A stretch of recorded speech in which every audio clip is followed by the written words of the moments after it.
뉴욕 증시가 어닝 시즌을 앞두고 매수세가 유입돼 하루 만에 다시 소폭 반등했습니다. 독일의 지난 2월 산업 생산이 예상외의 호조세를 보이긴 했지만 유로존의 4월 중 소비자 신뢰 지수가 부진했고 이번 주에 있을 유로존 회의에서 포르투갈의 구제금융 상환 연장이 이뤄질 수 있을지에 대한 우려감이 여전했습니다. 미국에서는 별다른 경제 지표가 없는 가운데 장마감 이후 알코아부터 시작되는 1분기 어닝 시즌에 대한 관망세가 짙었습니다. 다우지수는 0.33% 상승했고 나스닥 지수와 S&P 500 지수도 각각 0.57%, 0.63% 올랐습니다. 유럽 증시가 혼조로 마감했습니다. 독일의 2월 산업 생산이 반등했다는 소식이 호재가 됐지만 이날 시작하는 미국의 1분기 어닝 시즌에 대한 전망이 밝지 못한 점은 악재가 됐습니다. 영국은 0.43% 상승했고 독일과 프랑스도 각각 0.05%, 0.09% 올랐습니다. 알코아의 1분기 이익이 시장 기대치를 웃돌았습니다. 알코아의 지난 1분기 순이익은 1억 4,900만 달러, 주당 13센트를 기록했습니다. 특히 일회성 경비를 제외한 조정 순이익은 주당 11센트를 기록하며 시장 전망치를 넘어섰습니다. 이 같은 이익 개선세는 자동차 업체들의 수요 증가 영향 때문입니다. 실제 지난 3월 미국 자동차 판매는 전년 동월 대비 3.4% 늘어나 2007년 8월 이후 최대치를 기록했습니다. 그러나 같은 기간 알코아의 매출액은 58억 3천만 달러로 1년 전 매출에 못 미쳤을 뿐 아니라 시장 기대치도 하회했습니다. 지난 2월 독일 산업 생산이 예상보다 큰 폭으로 반등했습니다. 독일의 2월 산업 생산이 전월 대비 0.5% 증가하며 앞선 1월에 0.6% 감소해서 증가세로 급선회했습니다. 또한 0.3% 증가를 점쳤던 시장 예상치도 상회했습니다. 작년 4분기 국내 총생산 위축 이후 경제가 회복세를 보이고 있음을 재확인시켜주며 독일 경제가 1분기에는 플러스 성장을 회복할 것으로 전망되고 있습니다. 국제신용평가기관인 피치사가 헌법재판소의 위헌 판결로 재정 긴축에 차질이 우려되는 포르투갈에 대해 국가신용등급 강등 가능성을 경고했습니다. 피치는 이날 포르투갈에 대한 보고서를 통해 구제금융 지원 조건으로 긴축 정책을 펴고 있는 포르투갈의 헌법재판소가 긴축을 거부하는 판결을 내림에 따라 재정 회복 계획에 차질을 초래할 수 있다며 등급 강등을 예고했습니다. 또 이는 앞으로도 포르투갈 정부가 유럽연합이나 국제통화기금 등의 구제금융 지원 프로그램을 유지할 가능성을 크게 제한할 수 있다고도 했습니다. 일본 엔화 가치가 약세를 지속하고 있습니다. 일본 은행의 공격적인 부양 조치가 통화 절하를 가속할 것이라는 기대에 최근 4년 만에 달러당 99엔대까지 돌파했습니다.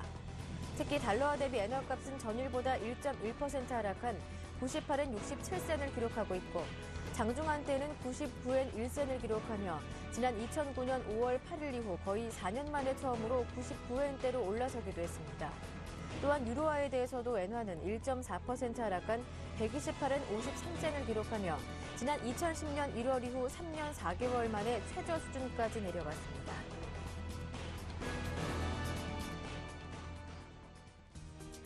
안녕하세요. 굿모닝 대박예감 김보람입니다.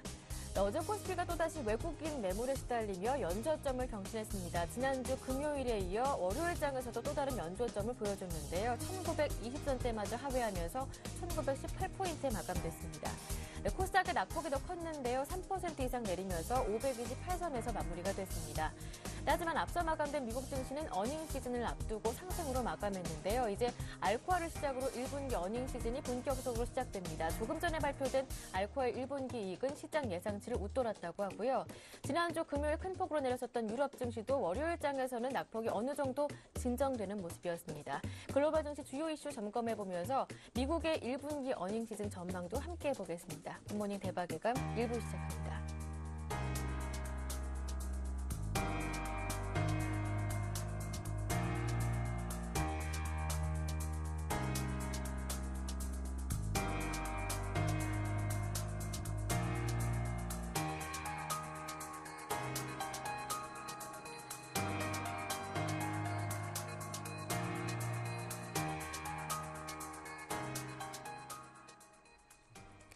첫 번째 코너는 샘플러스 재갈공명 전문위원과 함께하는데요. 글로벌 증시 마감과 야간 선물 마감 짚어보고요. 오늘장 전망해보면서 대응 전략까지 모두 세워보겠습니다.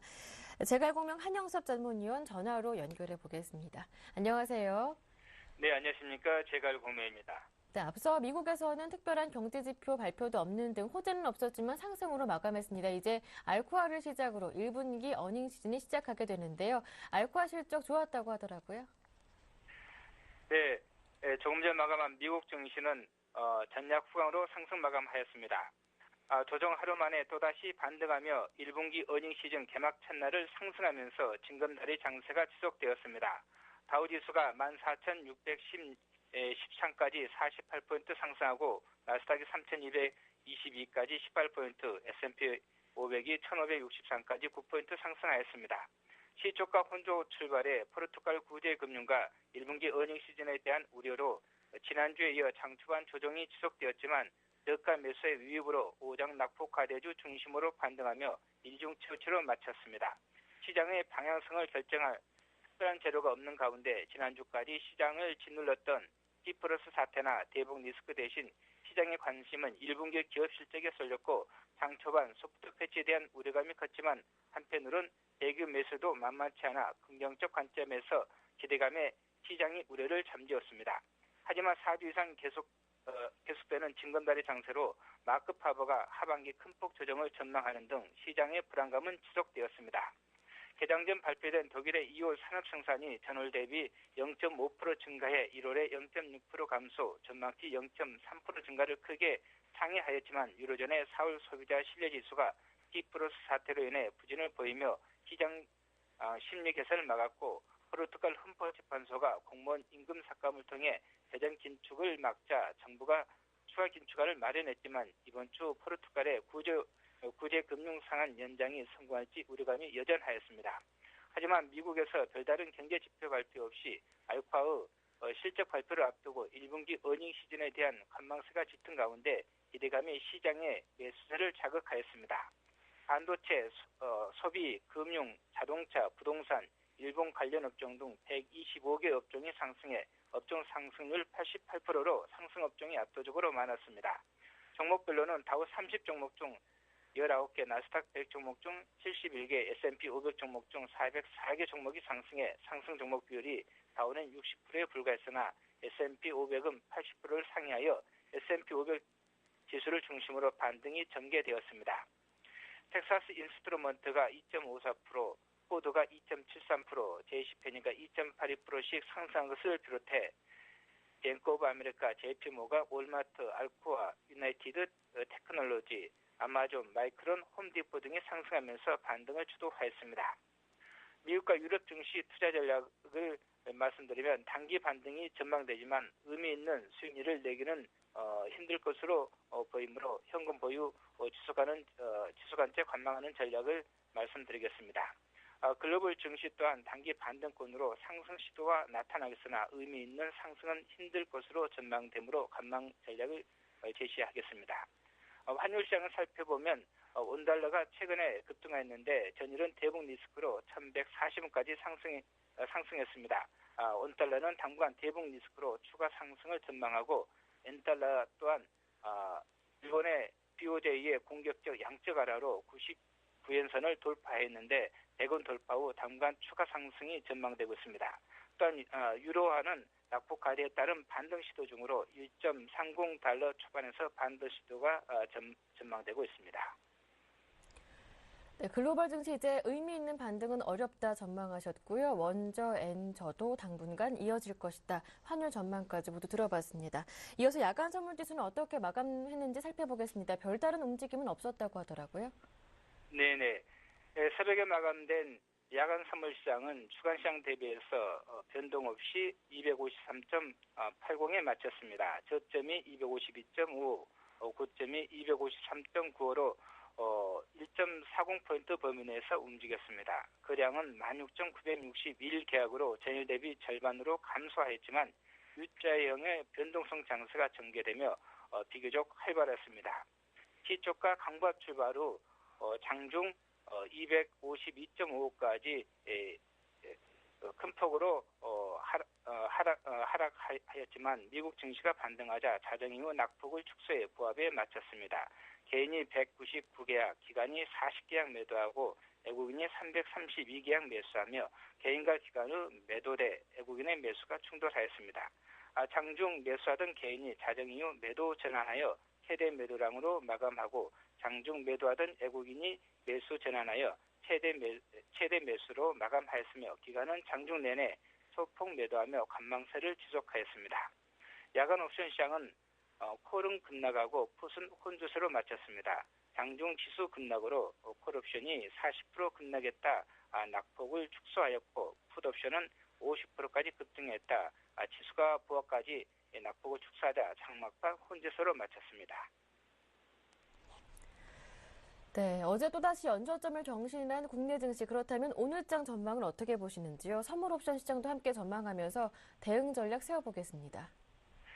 네, 국내 증시가 연일 하락세가 지속되고 있는데 전일 국내 증시는 미국 증시의 하락에도 불구하고 시초가 부합 출발의 프로그램 매수로 종합지수가 1933포인트, 선물지수는 255포인트를 회복하며 반등을 시도하였지만 외국인들의 매도가 지속되면서 종합지수가 1920포인트가 붕괴되며 1918포인트에 마쳤습니다. 삼성전자, LG화학, 현대모비스, 현대중공업 등 지수 관련 대형주들이 상승하며 반등을 시도하였지만 코스닥이 3.4% 폭락하며 동반 하락하였습니다. 지수 하락에 콜옵션이 급락하고 풋옵션도 변동성 축소도 큰 폭으로 하락하는 양매도 장세가 전개되었다고 볼 수 있겠습니다. 국내 증시가 지선이던 종합지수 1930과 1920포인트가 붕괴되어 이번 주 옵션 만기를 앞두고 종합지수가 1900, 선물지수가 250까지 추가 조정 가능성을 높여놓고 있습니다. 종합 1900 지지가 확인될 때까지 당분간 현물은 현금 비중을 확대한 후 리스크 관리 중심으로 대응하고 선물 옵션은 짧은 단기 매매 위주로 박스권 대응하는 게 좋아 보입니다. 오늘 시장은 시초가 상승 출발에 반등을 시도하겠지만 반등은 쉽지 않고 서록 반등에 성공하더라도 반등폭은 제한적일 것으로 보고 있습니다. 대응 전략은 반등 시 선물 255.00전후에서 매도하고 하락 시에는 253포인트나 252포인트 부근에서 청산하시기 바랍니다. 단 추가 하락도 반등도 가능한 시점이므로 진입 후 0.5포인트 손실이 날 경우 손절매하며 유연하게 대응하시기 바랍니다. 또한 시초가는 야간 선물 종가를 기준으로 한 것이므로 시초가가 야간 선물 대비해서 1포인트 이상 차이가 날 경우는 조정해서 대응할 필요가 있겠습니다. 저점은 종합지수 1900, 선물지수 251포인트, 고점은 종합지수 1930, 선물지수 255포인트를 제시하며 하락시 지선은 선물 252.00, 상승시 저항선은 선물 254.50포인트를 제시하며 최대 변동폭은 선물로 하한선 250에서 상한선 256포인트를 제시하겠습니다. 옵션 매매 전략은 약세 풋 스프레드나 스트랩 매도 또는 스트립 매도 또는 콜 캘린더 스프레드 전략을 제시하겠습니다. 이번 주 옵션 만기를 앞두고 변동성이 크므로 안정적인 5월말 위주로 옵션을 매매하는 게 좋아 보입니다. 약세 풋 스프레드는 풋 고용사 매수에 풋 재행사가 매도로 지수가 하락 시 제한된 수익과 지수가 상승 시에는 제한된 손실이 발생하는 전략이며 스트립 매도와 스트랩 매도 전략은 양매도 전략으로 스트랩 매도는 콜 매도 비중을 풋에 비해 2배로 하고 스트립 매도는 풋 매도 비중을 콜 매도에 비해 2배로 높인 옵션 양매도 전략으로 지수 행보 시에 최대 수익이 가능한 전략입니다. 또한 콜 캘린더 스프레드는 5월물 콜옵션을 매수하고 4월물 콜옵션을 매도하여 차월물을 매수하고 그날물 콜옵션을 매도하는 변동성 매도 전략으로 지수가 상승하더라도 제한된 범위 내에서 상승할 경우 수익이 나는 전략이라 할 수 있겠습니다. 네, 말씀 잘 들었습니다. 오늘 도움 말씀 고맙습니다.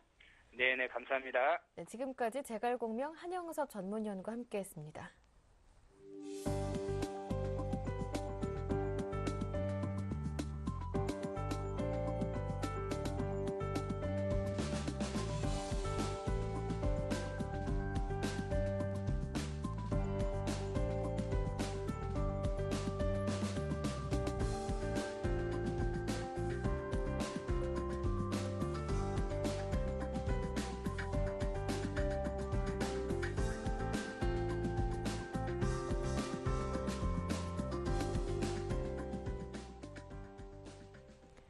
네, 이어서 글로벌 증시 주요 이슈를 살펴보겠습니다. 레이크쇼어 인베스터스의 이현민 이사님과 함께합니다.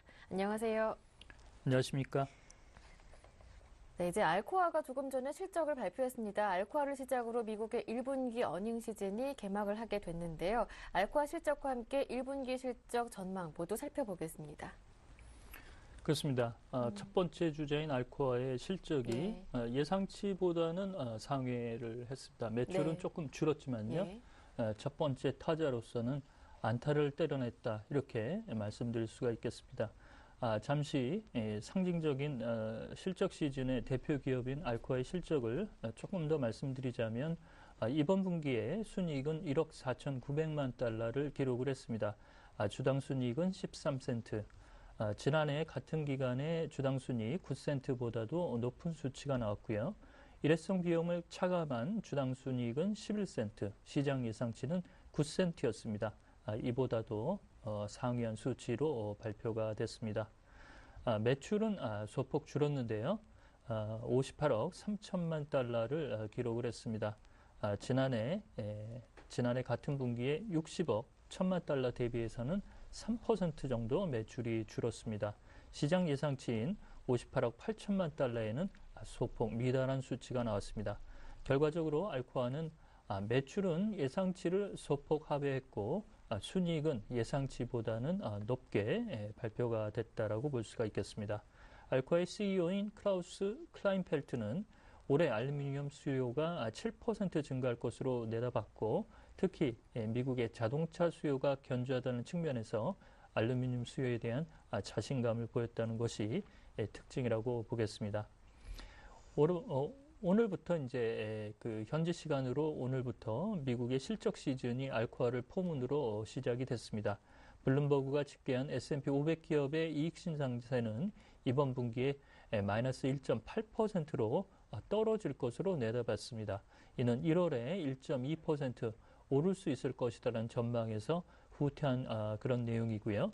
미국의 대표적인 경제 채널에서도 이익 증가세가 1% 남짓에 그칠 것이라는 내용을 내놔서 지난해 4분기 6.2% 상승세보다는 부진할 것으로 예상을 했습니다.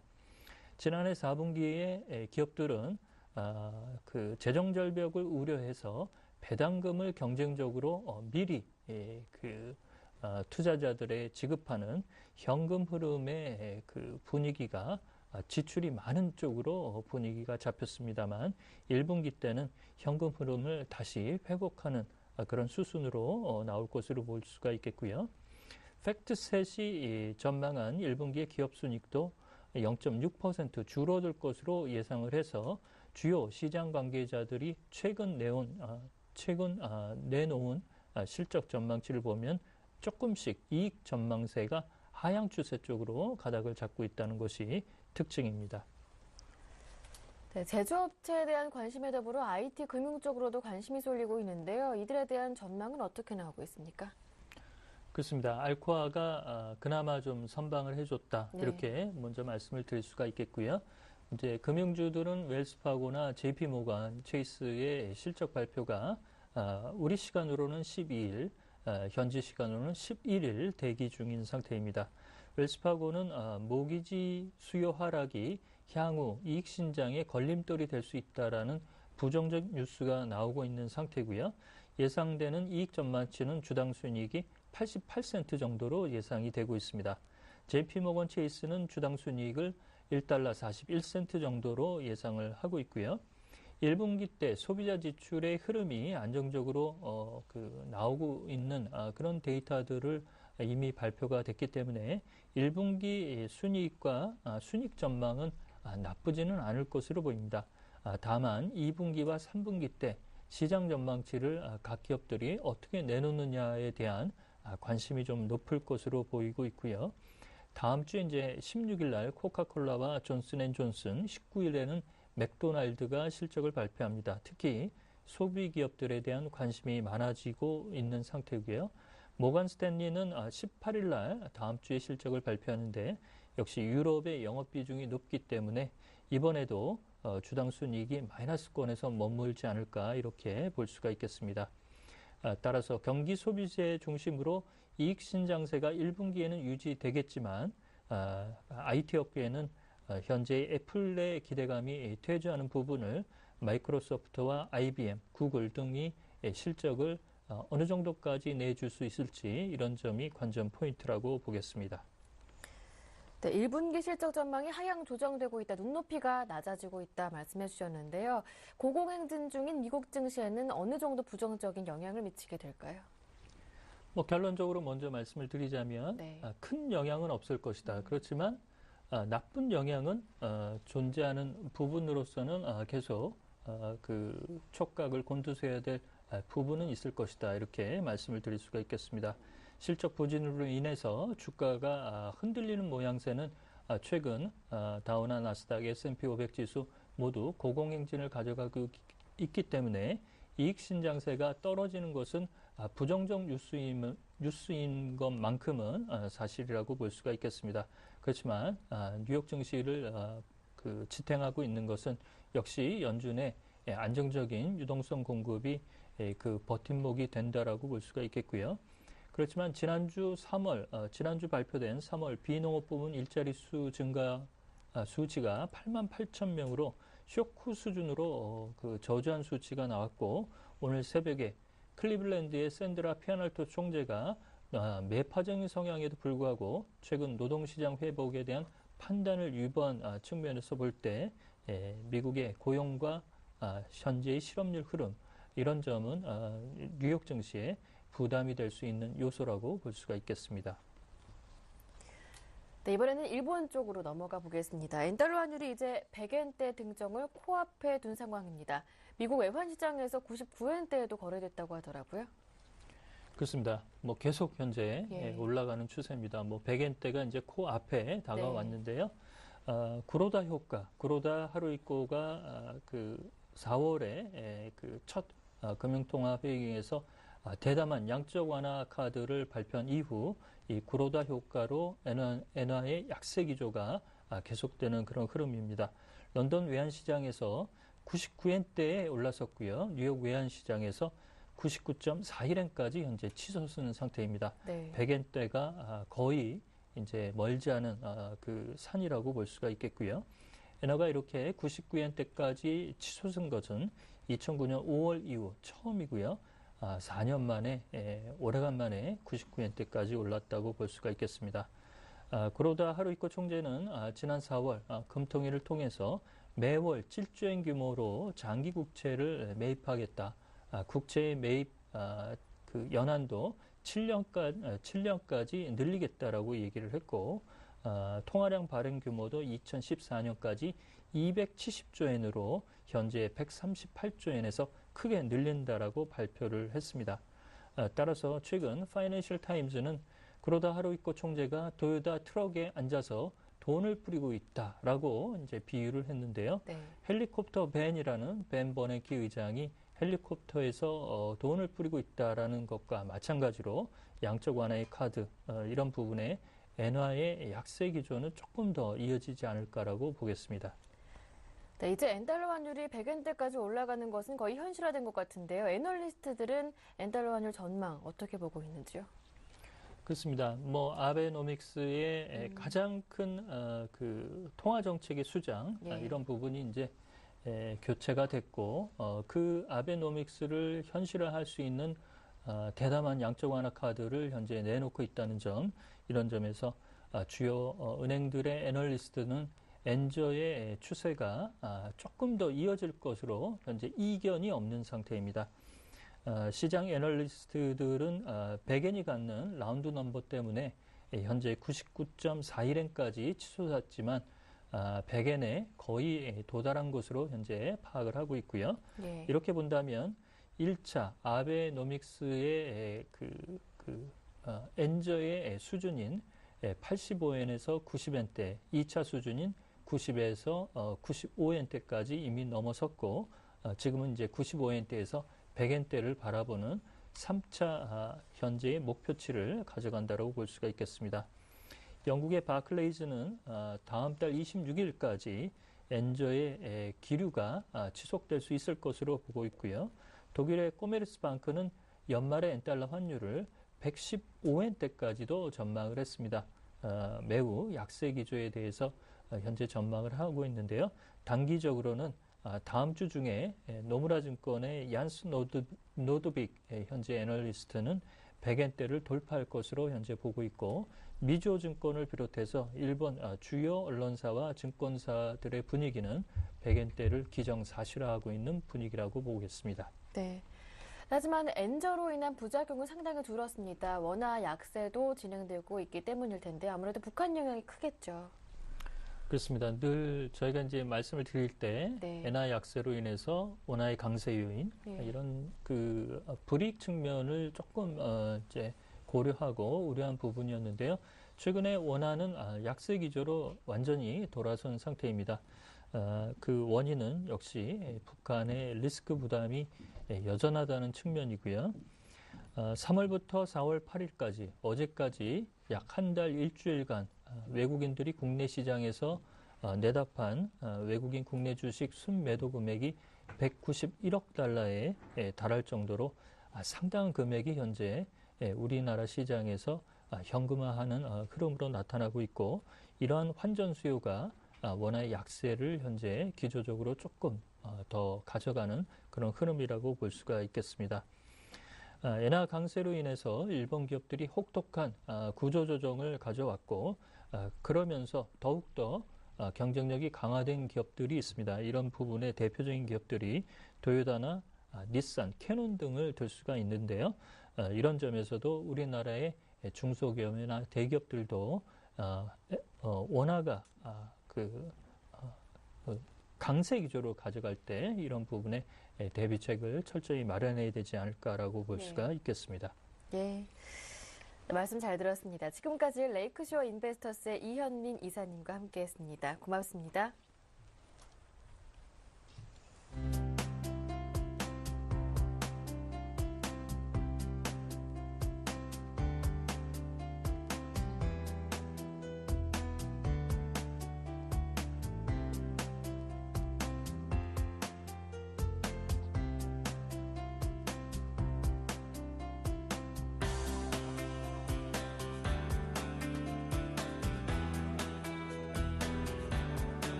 네, 이어서 오늘장 전략 시간을 함께하겠습니다. 유진투자증권 압구정지점의 정승현 과장님과 함께합니다.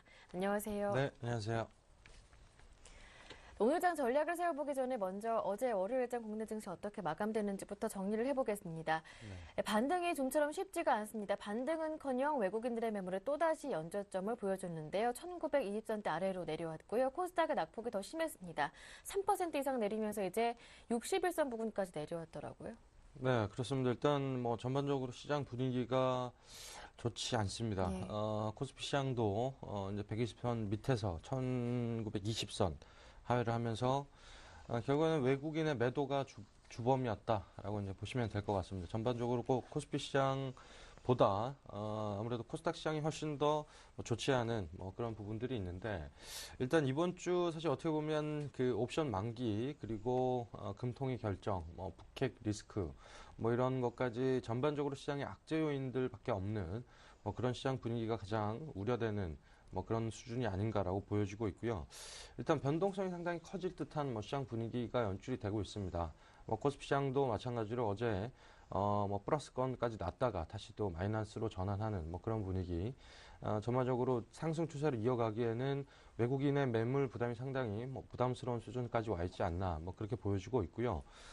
특히나 어제 코스닥 시장 같은 경우에는 기관과 외국인이 300억 남짓 이렇게 팔았음에도 불구하고 시장은 3% 넘는 급락세가 나왔습니다. 결국에는 기관이나 외국인이 사주지 않으면 시장의 급락이 불가피한 그런 분위기까지 와 있다라고 이제 보여지고 있고요.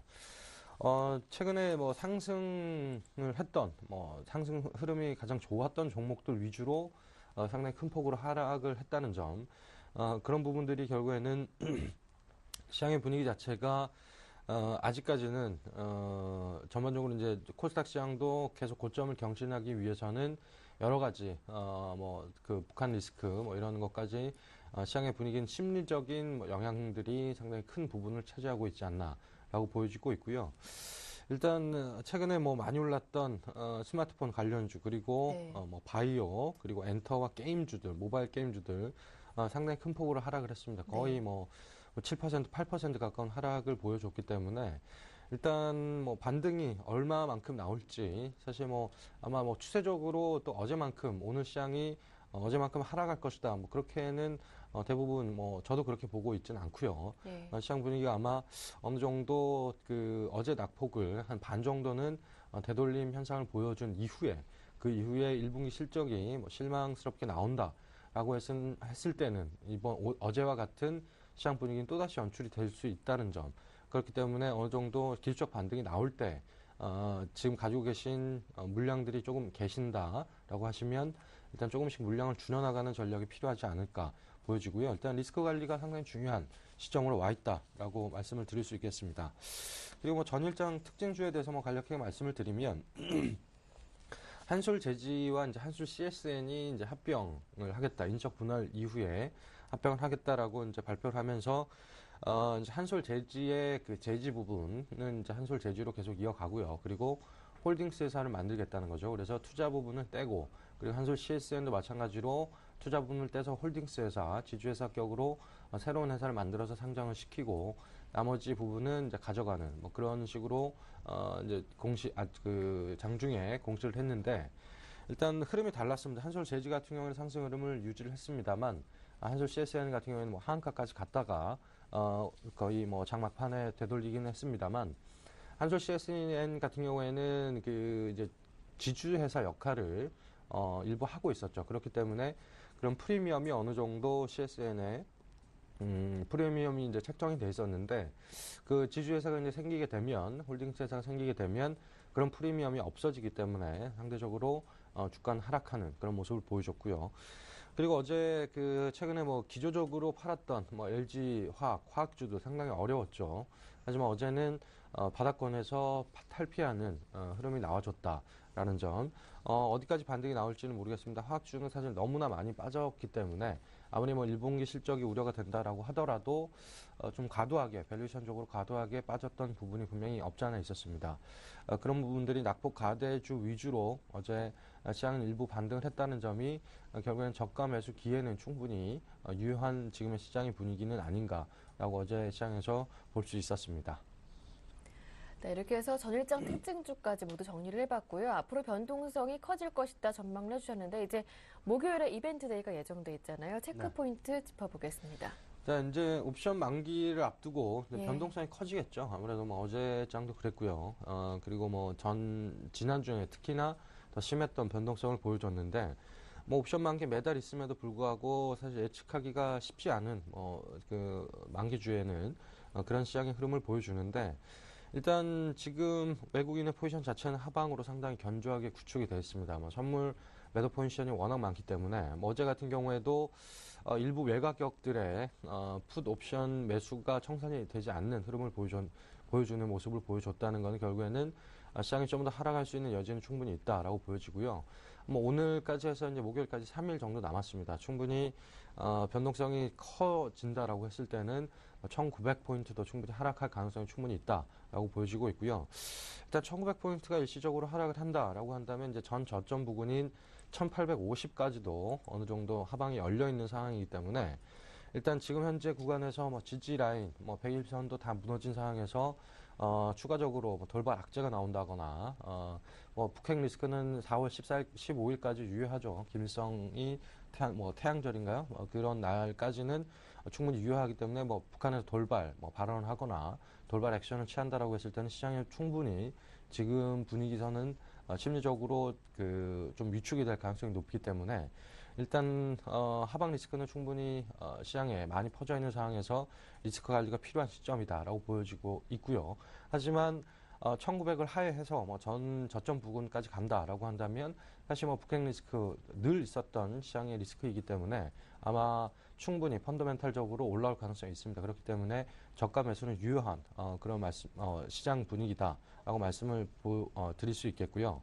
그리고 일단 전일 급락세를 보였던 코스닥 시장도 저는 일부 아마 추세적으로 계속 하락할 것이다라고는 보고 있지 않습니다. 아마 1분기 실적이 발표될 때까지는 기술적 반등이 나왔다가 또다시 좀 하락을 했다가 추세적으로 상승을 못하겠지만 일부 기술적 반등은 충분히 나올 수 있기 때문에 그런 점 감안한다면 일부 어제 급락을 보였던 종목들 일부 예전만큼 좀 공격적인 편입보다는 일부 편입이 가능한 시점까지는 와 있다라고 보여지고 있고요. 일단 전반적으로 북핵 리스크 그리고 엔화 기조 이런 부분들 전반적으로 시장의 악재 요인이긴 합니다만 일단 분위기 자체는 일단 저가 매수 쪽으로 가시는 전략 세워본직한 시장 분위기다라고 말씀을 드릴 수 있겠습니다. 예, 알겠습니다. 오늘장의 체크 포인트, 그에 따른 전략까지 모두 짚어봤고요. 끝으로 오늘장의 관심 종목을 들어보겠습니다. 네. 어떤 종목인가요? 네, 휴비츠라는 종목입니다. 최근에 흐름이 상당히 좋았던 네. 종목 중에 하나인데요. 어제 상당히 큰 폭으로 급락이 나왔죠. 전전일에 이제 고점을 경신한 이후에 상당히 큰 눌림목이 나오긴 했는데 일단 회사 밸류에이션적으로나 성장성은 상당히 좋은 회사입니다. 일단 안가 및 안경점 필수 진단기기 납품 회사고요.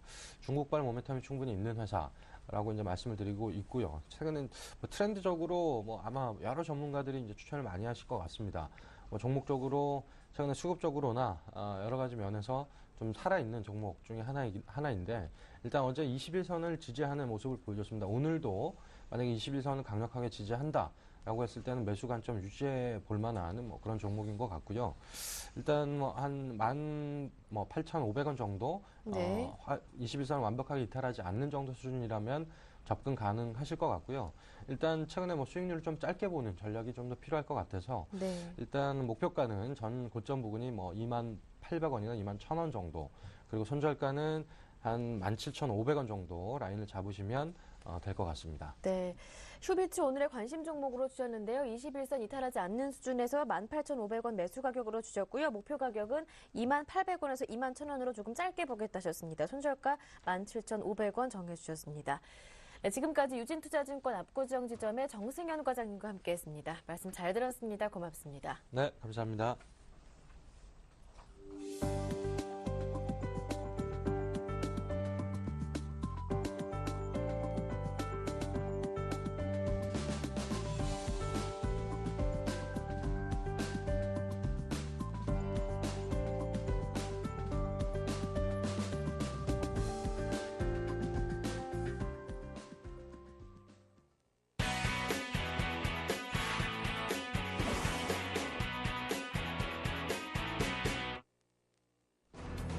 사 4월 9일 화요일 이슈앤이슈 주요 소식입니다.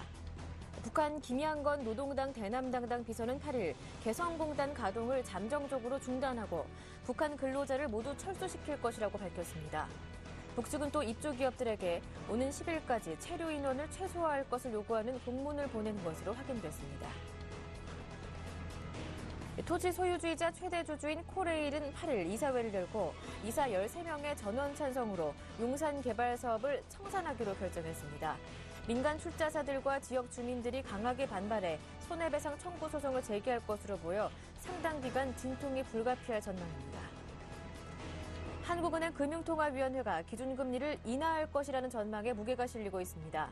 또 올해 경제성장률 전망치도 기존 2.8%에서 2.5% 안팎으로 낮출 가능성이 큰 것으로 관측됩니다. 백화점들이 지난 5일부터 봄 정기 세일을 시작한 가운데 세일 첫 주말인 5일에서 7일 실적이 호조를 띄웠습니다. 롯데백화점은 11.2%, 신세계백화점은 13.2% 각각 작년보다 증가했고 현대백화점은 9.4%, 갤러리아 백화점은 7.3% 늘었습니다. 네, 국내외 주요 경제 이슈를 짚어보는 이슈앤이슈 코너 함께하겠습니다. 오늘은 서울경제신문 이혜진 기자 모셨습니다. 안녕하세요. 예, 안녕하세요. 네, 북한의 통행 제한으로 주업에 차질을 빚어왔던 개성공단이 결국 가동 중단 사태를 피할 수 없게 됐습니다. 네, 어제 북측 근로자들을 모두 철수하겠다고 북한이 선언을 했는데요. 현재 상황 어떻습니까? 예, 북한이 남북 경제 협력의 상징인 개성공단 가동을 잠정 중단하겠다고 선언해서 개성공단이 조업 9년 만에 최대 위기를 맞게 됐습니다. 북한은 일단 공단 내 북측 근로자를 모두 철수시키겠다고 밝혔습니다. 북측은 또 입주 기업들에게 오는 10일까지 체류 인원을 최소화할 것을 요구하는 공문을 보냈습니다. 2009년 3월에도 북한은 한미연합 군사연습에 반발하며 개성공단 통행을 차단해 우리 기업인들이 조업 과정에서 불편을 겪은 적은 있었는데요. 조업 자체가 중단되지는 않았습니다. 북한 근로자를 철수하겠다는 것은 지금까지 개성공단과 관련해 나온 북한의 조치 중 가장 강도 높은 조치입니다. 네, 그렇다면 우리 정부의 입장은 어떻습니까? 그리고 이제 조업이 자체가 이제 중단된 것은 처음이라고 하셨는데 입주 기업의 피해는 어느 정도일지 이 점도 좀 궁금해지는데요. 예, 일단 우리 정부는 통일부 성명을 통해서 북한의 이 같은 조치에 대해서 강력히 비난했는데요. 정부는 북한이 이런 조치를 일방적으로 강행한 것은 그 어떤 명분으로도 정당화될 수 없으며 그에 따르는 모든 책임은 북한 당국이 져야 할 것이라고 밝혔습니다. 가장 큰 문제는 북한 개성공단에 입주해 있는 입주 기업들의 문제인데요. 가장 직접적인 피해를 보고 있습니다. 현재 개성공단에는 약 120여 개 업체들이 입주해 있는데요. 이번 조업 중단으로 납품 기일을 맞추지 못해 계약이 해지되는 등의 피해를 그동안 입고 있었습니다. 그러나 이제부터는 납기를 못 맞추는 정도가 아니라 개성에 투자했던 돈을 날리고 향후 바이오나 원청 업체를 찾지 못해서 줄도산할 위기에 처해 있습니다. 예. 오늘부터 당장 북한 근로자들이 근무를 하지 않을 것으로 예상되고 있는데요. 이 같은 상황에 대해서 북한 전문가들은 북한의 전형적인 위기지수 끌어올리기 전략으로 평가하고 있습니다. 전문가들은 북한의 조치가 예고된 수술 밟기라고 지적하면서 우리 정부가 보다 적극적으로 대응해서 개성공단이 완전 폐쇄되는 극한 상황까지는 가지 않도록 관리해야 한다. 이렇게 주문했습니다. 네, 알겠습니다. 다음 소식입니다. 용산 개발 사업이 지난달 어음이자를 갚지 못해 디폴트 상황에 빠졌었는데요. 그동안 코레일 주도로 해서 정상화 시도가 이루어졌었는데 결국 수포로 돌아가면서 용산 개발 사업이 파국을 맞았습니다. 그간의 상황도 좀 정리를 해보겠습니다. 예, 추정 사업비 규모만 31조에 달해서 단군 이래 최대 사업이라고 수식어가 붙은 용산 개발 사업이 결국 청산 결정이 내려졌습니다. 토지 소유주이자 최대 주주인 코레일은 어제 서울 중구 코레일 서울 사옥에서 이사회를 열어서 이사 13명의 전원 찬성으로 이 사업을 하지 않고 원점으로 되돌리기로 결정했습니다. 코레일은 이 사업의 토지 매매 계약을 해제하고 사업 협약도 해제할 방침인데요. 우선 코레일이 땅값으로 받은 돈을 다시 사업 시행자에게 반납하고 개발 사업 용지로 내놓은 땅을 되찾아오겠다는 게 코레일의 결정입니다.